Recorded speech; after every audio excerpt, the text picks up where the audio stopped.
Hey guys, this week we are getting into our second unit of the year, taking a look primarily at the legislative branch first. So, this week we are taking a look at just really the structures of this whole system. Okay, so just to review some of the major things from Unit 1, we saw that in Article 1, Congress or the legislative branch has these things called expressed powers and implied powers. Okay, so our expressed powers are things that are directly stated in the Constitution. You can literally go pull up the Constitution and reference that power laid out for Congress. And then we have things called implied powers. And these are powers that the government requires in order to carry out the expressed constitutional powers. So they aren't specifically stated. You may not be able to go reference them specifically, but Congress needs to have these powers in order to complete the job of getting their expressed powers done. Okay, so you can think of this as a way of me saying, hey, go get a drink. And then maybe a student just sitting there thinking like, okay, do I need a hall pass? Yeah, you need a hall pass to go get a drink. So getting a drink is that expressed power. Needing a hall pass is the implied power. So the thing that you need in order to go complete out the duties. Finally, we saw in Article 1 that we have something called the elastic clause or necessary and proper clause. And this is where Congress has the power to make all laws which shall be necessary and proper to upholding the Constitution. Okay, so this kind of leaves it open-ended for what the powers of Congress are. Okay, so just real quick, go ahead and pause this presentation if you need to, but this is kind of a breakdown of the different clauses for Article 1 and what the different powers are for Congress. So some of the big things is the power to establish and collect taxes, duties, excises. That also includes like federal loans. Okay, so like right now, I have federal loans, meaning that I borrowed money from the federal government. Congress is the only ones who can decide when they want to collect that money for me paying back federal loans. Fun fact. Congress has the power to borrow money, to regulate foreign and interstate commerce, to create naturalization laws, which means like coming in and becoming an official citizen of our country, to coin money, regulate its value, to punish counterfeiters and federal money and securities, to establish post offices, to grant patents and copyrights, to create any courts that are inferior to the Supreme Court, so all of the different federal court systems that we have around the United States, that was created by Congress, to define and punish crimes at seas, to exercise exclusive jurisdiction over the District of Columbia, to make all laws necessary and proper to the execution of any of the other expressed powers. So that's kind of like the business side of Congress. And then there's some special powers that Congress has, especially during war. Okay, so again, Congress are the only group of people who can declare war. They literally have to vote on it if our country is going to go to war. They have the power to raise and support armies, to maintain and provide a navy, to make laws governing land and naval forces, to provide for summoning the militia, and also for organizing, arming, and disciplining that militia. Okay, so primarily Congress is taking over those powers. So one of the big powers of Congress is the power of the purse. Okay, so Congress is controlling all money flow for the federal government. They get to decide how much money the executive branch or the president gets to use. That also includes all of the agencies that fall underneath the executive branch. Okay, so Congress has to vote on this yearly. Okay, this is where they set the budget. And They are making that budget for every branch of the government, any federal agency or project, and even the military. Now, if Congress isn't able to agree, this is both the House and Senate, if they aren't able to agree on a budget, this is where we start to see some government shutdowns, which primarily you'll hear about in the news of like, oh no, we might have a government shutdown next month. Those were really popular in the last couple of years because we had two different parties in control of the House and the Senate, meaning they couldn't agree on how much money they wanted to spend. Think of it as like mom and dad. Mom and dad can't agree on how much money to give you for your night out with your friends to go to the movies. Okay, same kind of system. Congress is the one that gets to control the money and decide where it goes. And they have to agree with each other in order for that money flow to happen. So let's break down just kind of the overall structures of Congress. Now, this is a bicameral legislature, meaning that it's organized into two houses of lawmakers. Okay, so our one house is the House of Representatives. There's a total of 435 members, and this is based off of state population. Okay, so how many members you get making decisions for your state in Congress based off of the population. And currently, there are 14 people who represent Michigan in Congress, or in the House of Representatives. In the Senate, this is equal representation. So every state gets the equal number of people getting to vote for matters of the state, and every state gets 2 people. There's 50 states, 2 people from every state, 100 total members. Okay, so you may want to question yourself of like, why did the Founding Fathers organize Congress into 2 different houses and the way that they did? If you're looking at this question going, I have no idea, you may want to refer back to the New Jersey or Virginia plan or the Connecticut Compromise. Those are pretty big things you're going to want to know to be successful in this class. All right, so let's break down the specific powers of each the House and the Senate. Okay, they're pretty special in their own way. So only in the House of Representatives can you start a bill. A bill is what laws are called before they're like official.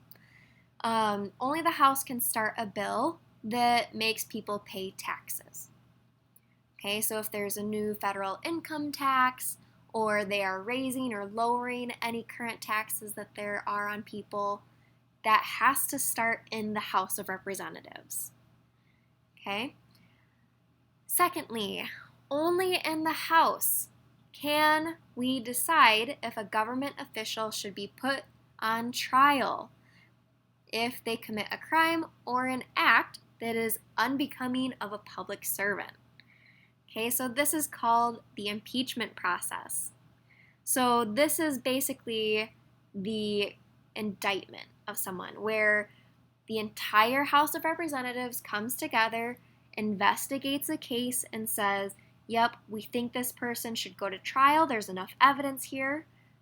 Or they can say, nope, we don't see enough evidence, we aren't going to officially vote for impeachment. Okay? Here's something to know. If someone has been impeached, that does not necessarily mean that they have been removed from their position. Impeachment just means you have been officially charged with a crime. Not that you're guilty of it, just that it's officially going to move to a trial. Taking a look at powers of only the Senate. Okay, so only in the Senate can they confirm or deny any treaties. Okay, so the president drafts those up, Senate has to confirm. Only the Senate can confirm or deny any presidential appointments. So any cabinet members, any Supreme Court justices, any ambassadors, those are all brought forward by the president, suggested by the president, but only the Senate can give the official thumbs up or thumbs down on whether that person has the experience necessary to be in their position. Okay, that's one of those checks and balance systems that we have in place there. In the Senate, this is where the second part of removal from office comes into play. Only in the Senate are we holding that official trial for a government official who has been accused of a crime or act that is unbecoming. So this is that official vote for removal for someone from their position. Okay, so just real quick, making sure we know what's going on. We have our bicameral legislature, House of Reps, 435 total members. It's based on your population. We have our Senate, which is 100 total members, 2 per state, equal representation. And these elected people come from being able to determine from the census. This is an official count of the population of our nation. It's currently happening this year as a big census count. And based off of that data, determines how much representation you get in Congress. Okay, so let's break down the official structures. Okay, we know what the rules are. Now we need to know who these players are in the House of Reps. So the person that leads, they're kind of controlling the chaos in the House of Representatives, is called the Speaker of the House. Okay, this is the presiding officer. They are the ones that are calling on people, running the sessions, calling to order, counting the votes, all of those things. The Speaker of the House is selected by the party that is in control of that House. So right now, our Speaker of the House is a Democrat because at this current point in time, okay, so today is October 19th, 2020, the Speaker of the House is Democratic because the Democrats currently have control over the House. Okay, so the Democratic Party nominated Speaker of the House, and that is how they get into that position of power. Breaking off this tree of decision making, we then have our party majority leader and our party minority leader. Okay, so majority leader, that's Democrat. That's why I got the little D there, because currently Democrats have control of the House. Our minority party leader, see the little R next to it, that is Republican, because they do not have the majority number in the House. Okay, so these are the people that are kind of walking around, getting people to show up, things like that. Underneath of that power, we have our minority and majority whips. Okay, so you can think of this person as someone who whips people into shape. They are whipping them up and getting the votes that they need for their party. Okay, so they're the ones that are kind of running back and forth between everyone else and then bringing those messages back up to the top. Okay, so they are that link of communication between leadership and the members. Now, I want to show you guys a quick clip from House of Cards, which is an amazing show on Netflix. Not super accurate, but it's very extreme, kind of looking at the different roles and setups of those who are in power for Congress. So, we're going to escape, go back to that slide, and take a look at this clip.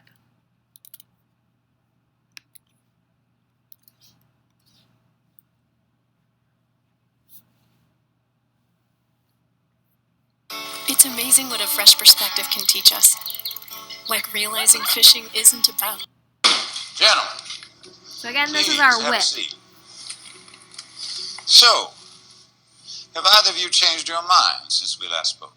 We're still undecided, Frank. Leaning one way or the other. If Congress is going to allocate $250 million, we want to make sure it goes towards a bill that does more to Yeah, we've been through all that. I know your concerns. So if the protection standards don't change, we would rather see that money spent more effectively elsewhere.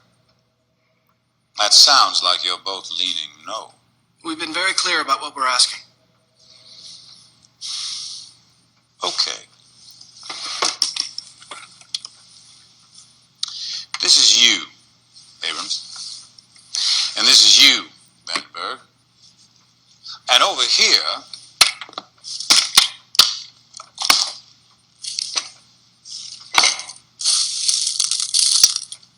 is the majority of the Democratic caucus.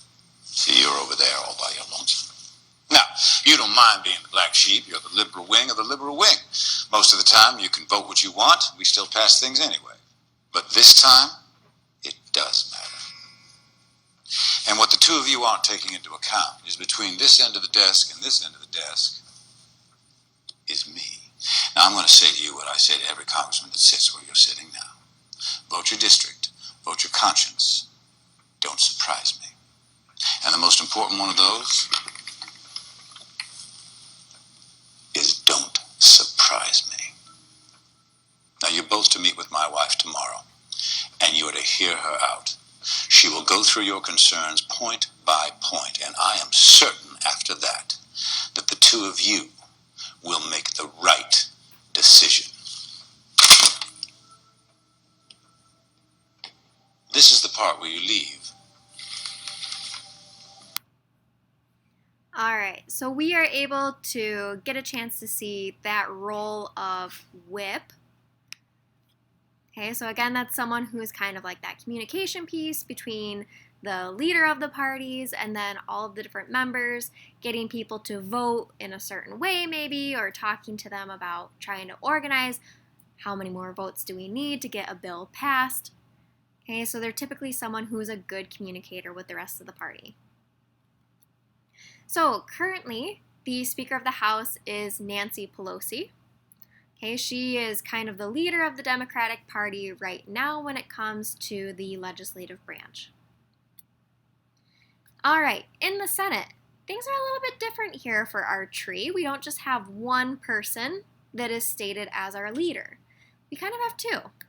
So based on the Constitution, technically, the Vice President is the President of the Senate. They are the ones who are there to preside and hold the votes, get the meetings going.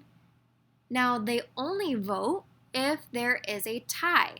Okay, so that's the only time that the Vice President is going to be voting on any issues in the legislative branch, is if there is a tie. But they are not engaging in that debate. Okay, now, thinking of the current vice presidency, there's a lot of other different jobs and roles going on. So there has been a position kind of created over time for when the vice president is not able to be in that position of power over the Senate. So when the vice president is gone, busy, can't be there, we have this role of president pro tempore. Okay, so they are filling in for that vice president, and they are chosen by whichever party has control over the Senate. Okay, so again, you got our vice president constitutionally, but while they're gone, we have president pro tempore. That means literally president in the meantime. Okay, so then it's kind of that same hierarchy of decision making or power that falls underneath. Here we have our majority leader. This time you see an R in parentheses there. That's because in our Senate 2020, the Republican Party is in control of the Senate. Minority is the Democratic Party. Currently, these are our two leaders over the Senate. Okay, so constitutionally it would be Vice President Mike Pence, but our president pro tempore, the guy kind of standing in during the meantime, this is Mitch McConnell, who is our president pro tempore, or our president of the Senate in the meantime. So, how do you become a senator or a representative in the House of Reps? Again, just real quick, you want to make sure we know those numbers. Total number of members in the House is 435. In the Senate, it's 100. For the length of term in office, for a representative is only 2 years. Okay, so that goes by pretty quick. A senator, they are serving a term of 6 years. In order to run for House of Representatives, you have to be a minimum of 25 years old. Okay, so that's me. I'm 25 years old right now, so think of it as my age. I could be going and making those law-making decisions for our entire country. For the Senate, you have to be a minimum of 30 years old. Okay? You do not have to be born in the United States in order to be elected into the legislative branch. It's just for the House of Reps, you have to be a citizen for 7 years, and for the Senate, you have to be a citizen for 9 years. Now, that bottom row there that you see that is elected every 2 years, I know it looks a little bit confusing, but every 2 years, 100% of representatives are having to go through that re-election process. Every single representative. Whereas in the Senate, even though we have elections every 2 years, only 1/3 of them is up for re-election. So potentially, in the House, you could have a 100% turnover of people, meaning that you could have a complete flip and all new people every 2 years. In the Senate, you're only going to have 1/3 of potentially new people every 2 years. I got another graphic here coming up, so bear with me if that doesn't make sense. I always like to show the demographics roughly of where we're at with the legislative branch, and as we know, they are supposed to represent the people, the citizens of the United States, and I always think it's interesting to take a look at the breakdown of different ideals or ethnicities, ages, because sometimes we may start to notice that it doesn't quite represent who actually makes up the United States. So most of the time, our legislators are most likely lawyers. Okay, so they're coming from some kind of law-making background, which is good. That means that they're educated in the process, they know the system. Most legislators are white, middle-aged, and male. Okay, most of the time we have Christian legislators or those who identify as Christians. As far as the racial breakdown, there's 22% people of color. Okay, so that's talking about Native American, Asian, Hispanic, Black, and 78% is white. Okay, as far as our gender composition, this is the highest percentage of women that we've ever had in Congress, so kudos to the women out there, but it still is not really representing the percentage breakdown of genders here in the United States as a whole population. So just some things to point out, make you start thinking about representation, equality, all of those different kind of ideas. So we are going to go into term limits here as well. So it'll be quick, but bear with me. So in Congress, they do not have term limits. They can be elected all the time. They can, most of the time, actually make a career. Okay? This is known as becoming a career politician, where you are constantly being reelected into your seat. And we end up seeing the same people in seats, same people making decisions for decades of time. Okay? So again, this is the graphic that I was saying, like, bear with me if that percentage of people getting elected doesn't make sense. So senators are elected every 6 years, and representatives are elected every 2 years. So taking a look at this graphic here, we've got kind of a rough breakdown of years. There are elections that take place every 2 years. Okay, so taking a look at where we've got the H representing our House of Representatives, we have 100% of people up for re-election every 2 years. Whereas in the Senate, they have much longer terms, but there's still senatorial elections happening every 2 years, meaning that roughly 1/3 of senators are up for re-election every 2 years. Okay, so hopefully this graphic makes a little bit more sense. So when we take a look at term limits and the idea of elections for our Congress members, we often hear the term incumbent. Okay, our incumbent is up for re-election, and that basically just means it's someone who's already holding that seat. So they are currently holding that seat for the district they are representing, and they are looking to be re-elected and fill that seat for another term. Most of the time, your incumbents are going to be the ones to win. And that's most likely because they have more resources and more access to the different types of systems to get elected and have a good campaign. So most of the time there's more access to advertising, you have political party identification, so you've got those political connections to get money for campaigning. You may have a weaker opponent or someone who is new to the job, so there isn't that trust behind the system. If you're an incumbent, a lot of times a tactic used for election campaigning is, hey, I voted on this in this year, or I helped this group of people by voting on this. So there's a track record, there's a history of a voting pattern. Whereas someone new to the election or campaign system doesn't have that track record. You'd kind of have to go off of their word. So I have our two people here who are up for our Senate seat for Michigan.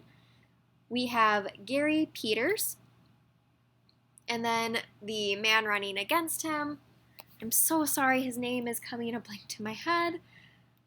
Let me see real quick. John James. His name is John James. Sorry about that. So we got Gary Peter and John James. Gary Peter is a Democrat who is currently holding the seat for Senate, and John James is Republican who is running against him for that Senate seat. Again, to represent Michigan in the Senate. So what happens if an incumbent loses, most likely? Why was that the cause? Well, there may be a change in district lines. Okay, so if we're thinking about our representative districts, okay, again, we have 14 people that represent Michigan, and that's based off of our population.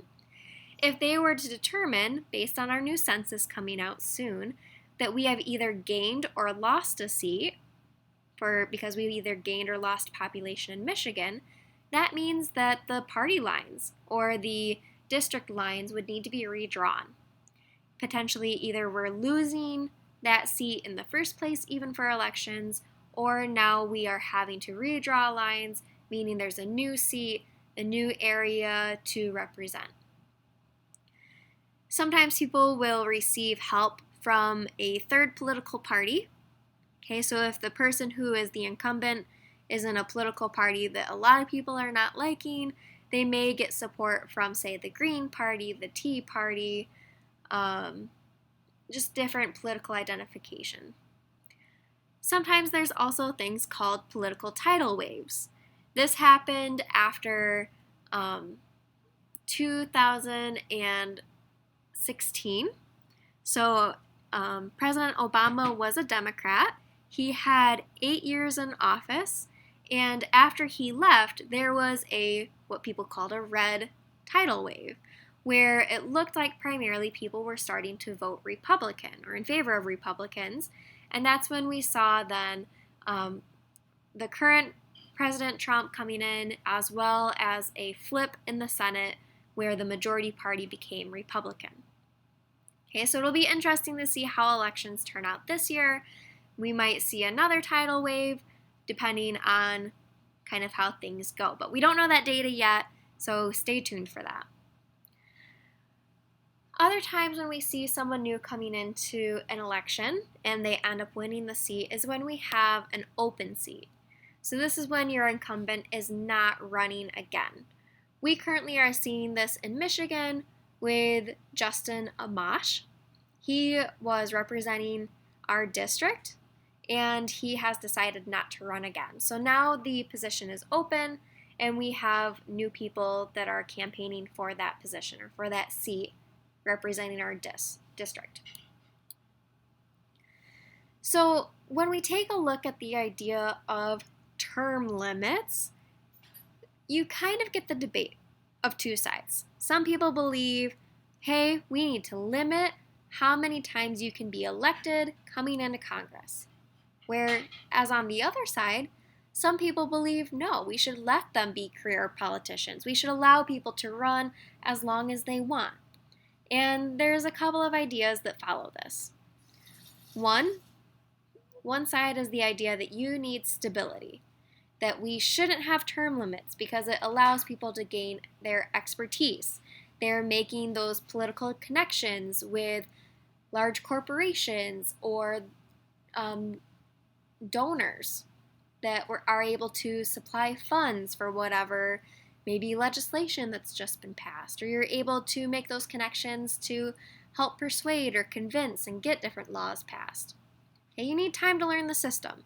If you force someone out just after they've learned the rules, then you're always going to have newbies that don't know how to work the system and don't know how it operates.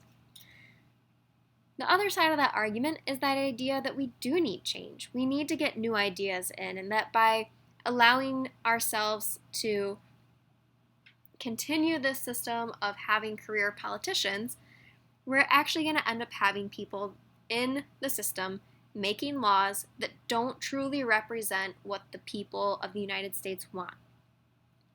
And so the idea is maybe we should get more people involved in politics, get some fresh ideas going in there, and that it would be a better representation of the needs and wants of the people, and potentially make our elections more competitive.